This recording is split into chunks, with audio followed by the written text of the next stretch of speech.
From my opinion, John's approach to staff, managing staff, is quite unique and quite refreshing. So that's why I encouraged him to share that with you guys here today. So,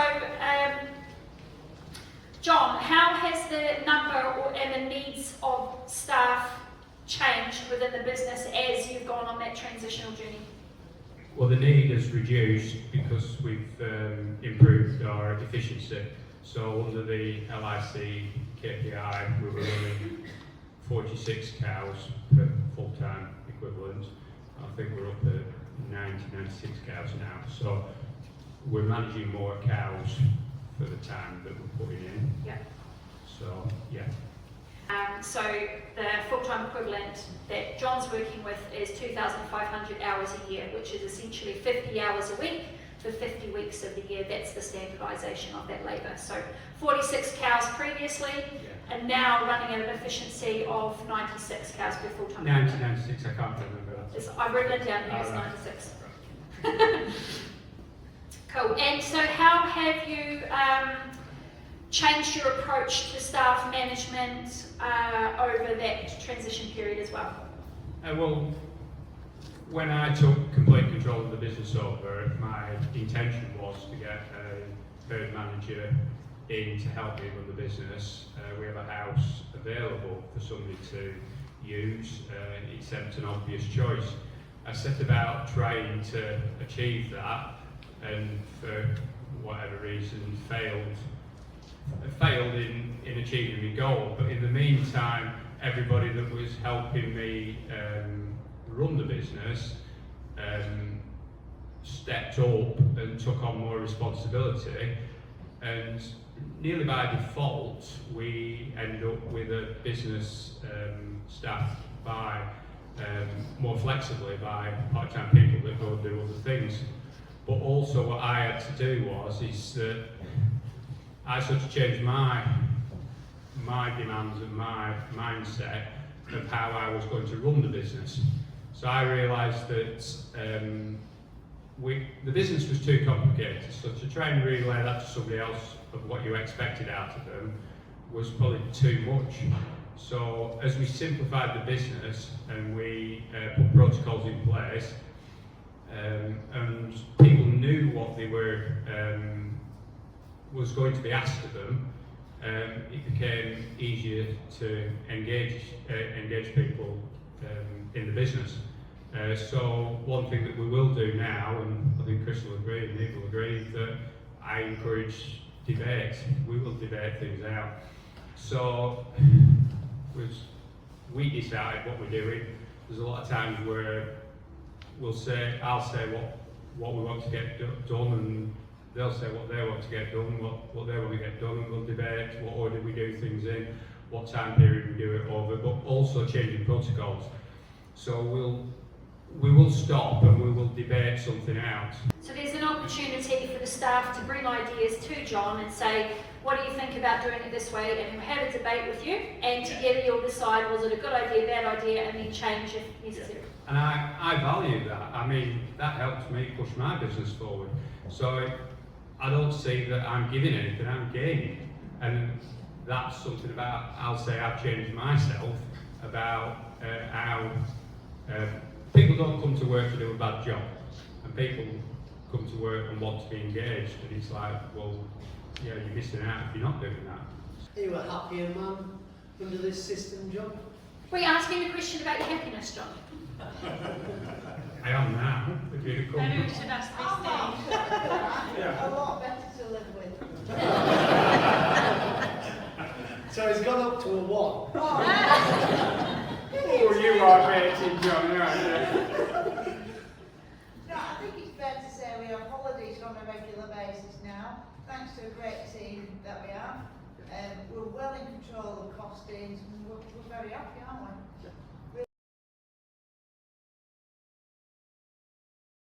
The technology around the parlour, within the parlour that we saw, how integral is that to your system? A lot of the technology that we have in the parlour is historic from when we were convinced that the way to make money was low on output. But with the technology that we have, it does allow one person to milk the herd, and it's, I wouldn't want to do without the ACRs, I wouldn't want to do without the cluster flush. Whether we needed the automatic feed to yield is questionable, whether we batch feed. The shedding gate's integral, so there's a lot of things that we've got that, yeah, to manage the number of cows that we've got, to simplify the business. It has a sound system in it. I'm not a big advocate of any make of parlour, I wouldn't say one's better than the other, but having the sound system that actually speaks to you while you're milking cows, I think that's invaluable. As you swing the unit over, it's the Dairy Master system. If you put a message against that cow, it will tell you 3/4, whatever message you want to put again. So it allows different people to come in the parlour, and you can put a message against it.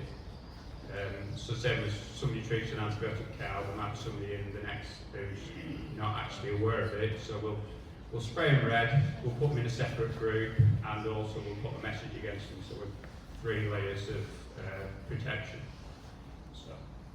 So the unit is actually telling you before the cluster goes on, that cow, Yeah. this cow, is Yeah. having a conversation here. Yeah. Or it's a slow milker. So if the Right. 18th cow comes in and it's a slow milker, we will put that on first. Correct? So with all these things, I'm not saying it's an absolute, but yes, there's certain benefits to having them. But then if I'm looking at a 100 grand upgrade to the centre of the parlour, I might change my view.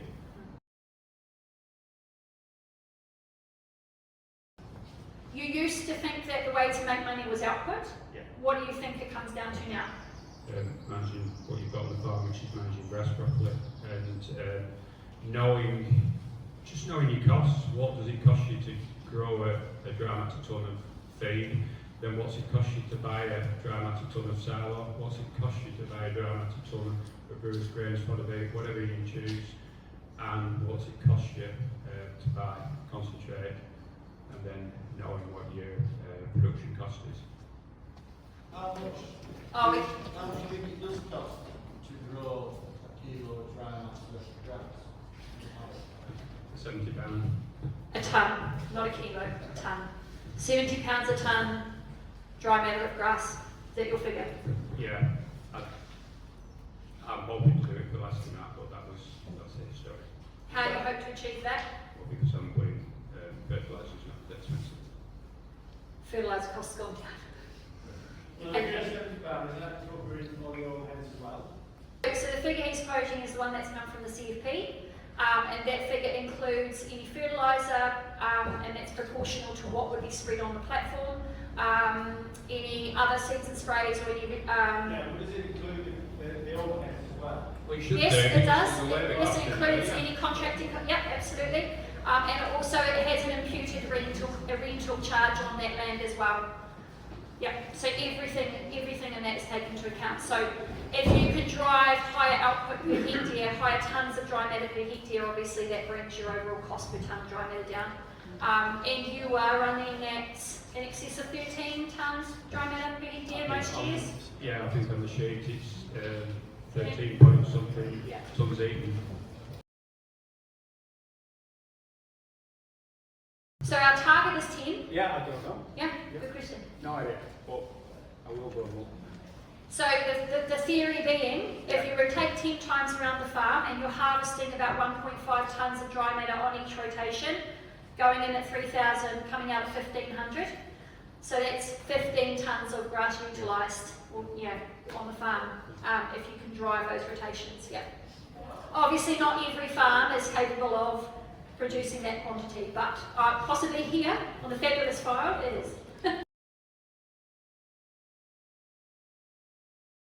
I went to Moore Park and they were banging on about the value of clover in the sward and the fact that you're not allowing it to perform to its potential by putting fertiliser on. So we had a debate, me and Chris, about fertiliser application.